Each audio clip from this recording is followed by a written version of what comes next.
इसके बाद जो हमारे पास सेकंड ऑप्शन है वो है साइट मैप, जो वेरी इंपॉर्टेंट है। ठीक है, साइट मैप क्या होता है कि आप अपनी वेबसाइट्स के अंदर जो आपके पेजेस या पोस्ट हैं उनको आप गूगल पे कैसे जो है वो इंडेक्स करवा सकते हैं। ठीक है, हमारा जो इंस्टीट्यूट है इसके जो डिफरेंट पेजेस हैं वो भी यहाँ पर इंडेक्स हो जाएँ।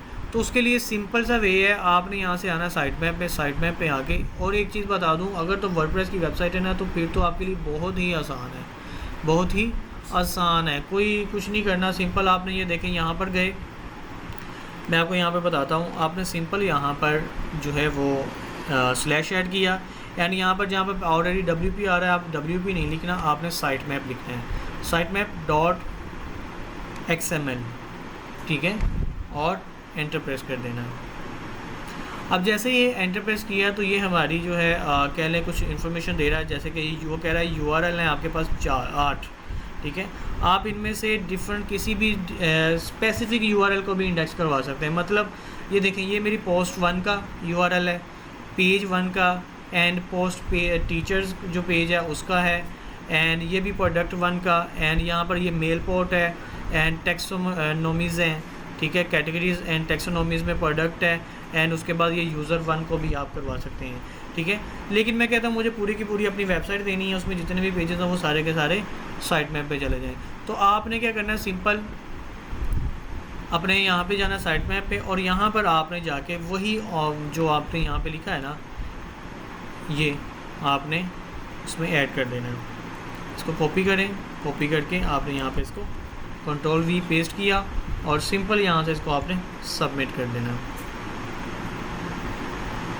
लेकिन साइट मैप सबमिट सक्सेसफुली, अब यहाँ से आपने इसको डिसमिस कर देना। तो ये देखें, अब हमारा जो है साइट मैप मतलब कि इंडेक्स हो चुका है, पेजेस इंडेक्स हो चुके हैं। अभी तो इसमें खैर कोई ज़्यादा पेजेस नहीं है, तो आप क्लिक भी करते हो तो अभी यहाँ पर ये देखें, इसने जो है ना अभी प्रॉपरली उनको फेच नहीं किया, क्योंकि अभी तो हमने जो है ना वो अपनी मतलब जो प्रॉपर्टी है वो ऐड करवाई है, उसका भी प्रोसेस अभी कंप्लीट नहीं हुआ, और डायरेक्टली जो है हमने साइट मैप ऐड कर लिया है। ठीक है, अच्छा समटाइम ना ऐसा भी होता है कि दोबारा साइट मैप पे जाता हूँ, आप सिंपल यहाँ पे लिखें साइट मैप .xml। ठीक है, तो उसको भी आप सबमिट करवा सकते हैं। साइट मैप ये देखें, जो कल हमने बनाया था वो दोनों ही सक्सेस उसने कर दी है। ठीक है, आप सिंपली साइट मैप .xml भी लिख सकते हो, और वहाँ से WP एंड जो आगे हैश होता है स्लैश होता है वो, एंड साइट मैप .xml भी। ठीक है, और अगर आपने इसको चेक करना है तो इस वक्त उसने 51 पेजेस जो हैं वो डिस्कवर कर लिए हैं। अगर आपने चेक करने हैं तो सिंपल आपने क्या करना है, इस पर क्लिक करना है, तो आगे यहाँ पे ये देखें आपको ये बता देगा, ये बहुत सारे इसने कर लिए हैं, जो कि अभी हमें ना उसने 27 तो पेजेस ही इंडेक्स कर लिए हैं। ठीक है, ये अभी उसमें बहुत एक्स्ट्रा काम हुआ है, बहुत चीज़ें भी रिमूव मतलब अंडर कंस्ट्रक्शन है ना, तो अभी काम हो रहा है उस पर। तो ये देखें, फिर भी उसने A to Z हर चीज़ का यहाँ पे टीचर के लिए प्रोडक्ट कार्ट एंड प्रोडक्ट का पोस्ट पेज मेल पोर्ट हर चीज़ जो है उसने मतलब कि पिक कर ली है। ठीक है, तो हमारा यहाँ पे सर्च कंसोल का काम ख़त्म हुआ।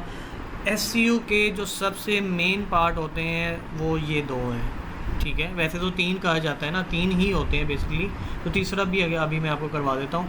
अब सबसे पहला क्या है, आपकी साइट को क्रॉल करवाना। ठीक है, मतलब कि सर्च कंसोल करना, एंड सेकंडली उसके पेजेस उसको इंडेक्स करवाना। ठीक है, क्रॉलिंग, इंडेक्सिंग, और जो लास्ट में होता है वो होती है रैंकिंग। ठीक है, जब तक आपकी क्रॉलिंग और इंडेक्सिंग नहीं होती तब तक आप जो है अपनी वेबसाइट को रैंकिंग नहीं करवा सकते। अब ये 2 पार्ट हो गए हैं, तो अब जो है रैंकिंग करवाने के लिए हमें कीवर्ड्स की ज़रूरत पड़ती है, कीवर्ड सर्च करने पड़ते हैं।